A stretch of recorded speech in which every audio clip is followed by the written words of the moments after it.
আজকে আমি আপনাদেরকে জানাবো সূরাতুল কুরাইশ 3 বার পাঠ করে ফু দিলে কি হয়। আমি আবারও বলছি, সূরাতুল কুরাইশ 3 বার পাঠ করে ফু দিলে কি হয়। খুবই দামি এবং গুরুত্বপূর্ণ আমলটি আপনি শিখে রাখুন, আপনার কাজে লাগবে।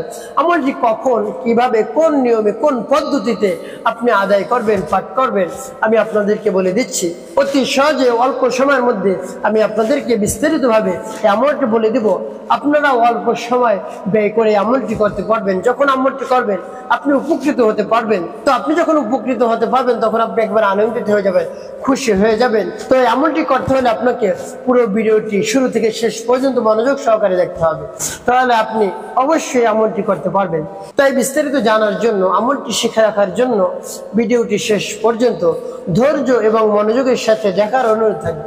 তো প্রিয় ভাই বোনেরা, আমলটি আপনি কখন করবেন? যে সময় আপনার মন চায় সেই সময় আপনি আমলটি করবেন। যখনই আপনার দরকার হবে আমলটি করার, যখনই প্রয়োজন হবে তখনই আপনি আমলটি করবেন। এমন না যে আপনি অমুক সময় করতে পারবেন, অমুক সময় করতে পারবেন, এভাবে না। যখন আপনার প্রয়োজন হবে তখন আপনি আমলটি করবেন, কোনো বাধা নিষেধ নেই। তো এই আমলটি করার ক্ষেত্রে আপনাকে কি করতে হবে? আপনাকে অজু থাকতে হবে। এখন বলতে পারেন, হুজুর আমার যদি অজু চলে যায় আমলটি করার ক্ষেত্রে, বা আগে পরে কোথাও আমি যদি পানি না পাই, তাহলে আপনি তায়াম্মুম করতে পারেন। সে অবস্থায় আপনার কাছে যদি পানি না থাকে, পানি আপনি যদি না পান কোথাও, তাহলে আপনি তায়াম্মুম করুন। বা তায়াম্মুম যদি আপনি না করতে পারেন, সেরকম মাটি নেই বা ধুলা নেই, তো আপনি অজু ছাড়াও করতে পারেন, সমস্যা নেই। তো যখন আপনি আমলটি করবেন, এর পূর্বে আপনার মনকে স্থির করে তারপরে 3 বার ইস্তিগফার পাঠ করবেন, আস্তাগফিরুল্লাহ আস্তাগফিরুল্লাহ আস্তাগফিরুল্লাহ। যদি পারেন তাহলে তো ভালো, অন্যথায় আপনি মনে মনে আপনি নিয়ত করতে পারেন বাংলা, হে আল্লাহ আমার জীবনের গুনাহ খাতা মাফ করে দেন। তারপরে আমি যত গুনাহ করেছি জীবনে, ছোট বড় যত ধরনের গুনাহ করেছি, রাতে দিনে সব ধরনের গুনাহ খাতা আপনি মাফ করে দেন।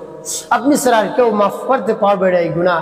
এই জন্য আপনার কাছে বলতেছি, আপনার শরণাপন্ন হয়েছে, আপনি মাফ করে দেন। আমার জীবনকে সুখময় করে দেন, শান্তিপূর্ণ করে দেন। আমার অন্তরকে আপনি আলোকিত করে দেন, আপনার কুদরতি নূর দ্বারা আপনি আলোকিত করে দেন। এভাবে আপনি মহান রব্বুল আলামিনের কাছে দোয়া করবেন। তারপরে আপনি 3 বার দুরূদ শরীফ পাঠ করবেন, সাল্লাল্লাহু আলাইহি ওয়াসাল্লাম সাল্লাল্লাহু আলাইহি ওয়াসাল্লাম সাল্লাল্লাহু আলাইহি ওয়াসাল্লাম। তারপর আপনি এই সূরাতুল কুরাইশ পাঠ করবেন। সূরাতুল কুরাইশ আপনি যখন পাঠ করবেন, যে উদ্দেশ্যে আপনি এই আমলটি করবেন সেই উদ্দেশ্যের কথা মনে মনে ভাববেন, চিন্তা করবেন, স্মরণ করবেন। তারপরে এই মূল্যবান সূরাটি আপনি পাঠ করবেন, যেমন বিসমিল্লাহির রহমানির রহিম লিইলাফি কুরাইশ إيلافهم رحلة الشتاء والصيف فليعبدوا رب هذا البيت الذي أطعمهم من جوع وآمنهم من خوف। এভাবে সূরা কুরাইশ যখন পাঠ করা হয়ে যাবে, আপনি একটি ফু দিবেন। কোথায় ফু দিবেন? আপনার শরীরে ফু দিবেন, এভাবে ঘুরিয়ে। তারপর আপনি সূরাতুল কুরাইশ আবারও পাঠ করবেন, বিসমিল্লাহির রহমানির রহিম লিইলাফি কুরাইশ إيلافهم رحلة الشتاء والصيف فليعبدوا رب هذا البيت الذي أطعمهم من جوع وآمنهم من خوف। তো সূরাতুল কুরাইশ পাঠ করা শেষ, আবারও একটি ফু আপনি ঘুরিয়ে দিবেন। তারপর আপনি মনে দরদ নিয়ে আবারও সূরাতুল কুরাইশ পাঠ করবেন, বিসমিল্লাহির রহমানির রহিম লিইলাফি কুরাইশ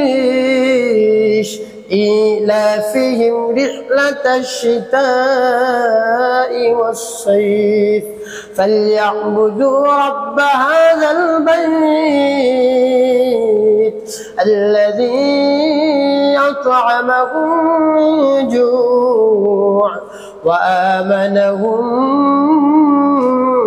من خوف। তো সূরাতুল কুরাইশ পাঠ করা শেষ, আবার একটি ফু আপনি দিবেন। তো এভাবে ফু দিলে কি হয় আমি আপনাদেরকে বলে দিচ্ছি। আমি আপনাদেরকে বলে দেবো আমলটা শেষ করে, তারপরে বলে দেব এই আমলটি আপনি কেন করলেন, কোন উদ্দেশ্যে করলেন।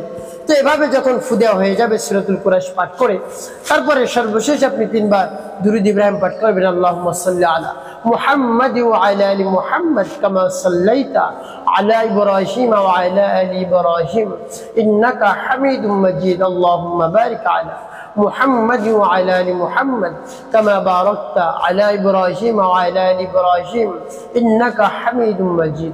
এভাবে দুরূদ শরীফ যখন পাঠ করা হয়ে যাবে আপনার ফু দেওয়ার দরকার নেই। তো প্রিয় ভাই বোনেরা, কেন আপনি এই মূল্যবান আমলটি করলেন আমি আপনাদেরকে বলে দিচ্ছি। আপনি যদি কোথাও সফরে যান, আপনি বাসে চড়ে কোথাও যাচ্ছেন, হুন্ডায় করে কোথাও যাচ্ছেন, মোটরসাইকেলে করে কোথাও যাচ্ছেন, লঞ্চে করে কোথাও যাচ্ছেন, আপনি যখনই লঞ্চে উঠবেন, গাড়িতে উঠবেন, মোটরসাইকেলে উঠবেন, আপনি পথ চলা শুরু করে দিবেন, এরপরেই আপনি আমলটি করা শুরু করবেন। এই জন্য বলছি যখনই আপনার প্রয়োজন হবে তখনই আপনি এই আমলটি করবেন। আপনি যখন বাসের সিটে বসবেন, তারপর লঞ্চে গিয়ে বসবেন, মোটরসাইকেলের উপর বসবেন, তারপরে আপনি এই আমলটি করবেন। এই আমলটি করলে কি হবে আপনি শুনলে অবাক হবেন একেবারে। এই আমলটি যদি আপনি করতে পারেন তাহলে আপনি নিরাপদে আপনি গন্তব্য বুঝতে পারবেন ইনশাআল্লাহ। আপনি মহান রব্বুল আলামিনের উপর পূর্ণ বিশ্বাস রেখে আস্থা রেখে এই আমলটি করুন, অবশ্যই আপনি উপকৃত হতে পারবেন। তো প্রিয় ভাই বোন, অনেক সময় দেখা যায় গাড়িতে, লঞ্চে, মোটরসাইকেল চলার ক্ষেত্রে অ্যাক্সিডেন্ট করে থাকে। আপনি মনে করেন কেউ বাস অ্যাক্সিডেন্ট করলো, যখন অ্যাক্সিডেন্ট করে দেখা যায় যত মানুষ থাকে এর মধ্যে কেউ না কেউ বেঁচে যায়। আপনিও বেঁচে যেতে পারবেন আপনি যদি এই সূরাতুল কুরাইশের উপর আমল করতে পারেন। আল্লাহ রাব্বুল আলামিনের উপর পূর্ণ বিশ্বাস রেখে আস্থা রেখে আমলটি যদি আপনি করতে পারেন, তাহলে যদি কোনো দুর্ঘটনার সম্মুখীন হয়ে যায় আপনাকে মহান রব্বুল আলামিন সুরক্ষিত রাখবেন, নিরাপদে রাখবেন, আপনার কোনো ক্ষয়ক্ষতি হবে না ইনশাআল্লাহ। আপনি শুধু মহান রব্বুল আলামিনের উপর ভরসা রেখে আমলটি করুন, যে কোনো কিছু থেকেই কিছু হয় না, যা কিছু হয় মহান রব্বুল আলামিনের পক্ষ থেকেই হয়। মহান রব্বুল আলামিন আমাকে নিরাপদে গন্তব্যস্থানে পৌঁছাবেন। এভাবে আপনি মহান রব্বুল আলামিনের উপর পূর্ণ বিশ্বাস রেখে আস্থা রেখে ভক্তি রেখে আমলটি করবেন। তারপরে আপনি সফর শুরু করে দিবেন, দেখবেন আপনার সফর নিরাপদ হবে ইনশাআল্লাহ। তো প্রিয় ভাই বোনেরা, বাস, গাড়ি, তারপরে মোটরসাইকেল, লঞ্চ, স্টিমারে যখন চড়বেন অন্য দোয়া আছে, সেই দোয়াগুলো আপনি তো পড়বেনই। এই আমলটি আপনি এক্সট্রা করবেন, তাহলে আপনি অবশ্যই নিরাপদে থাকতে পারবেন। তো প্রিয় ভাই বোনেরা, একটি কথা আপনাকে মনে রাখতে হবে, 5 ওয়াক্ত নামাজ আপনাকে আদায় করতে হবে। কোনোভাবেই নামাজ ছাড়বেন না, তারপরে মিথ্যা কথা বলবেন না, মানুষের ক্ষতি করবেন না, মানুষের কল্যাণে বেশি বেশি কাজ করবেন। আপনাকে মহান রব্বুল আলামিন সবচেয়ে নিরাপদে রাখবেন, সবচেয়ে সুরক্ষিত রাখবেন ইনশাআল্লাহ।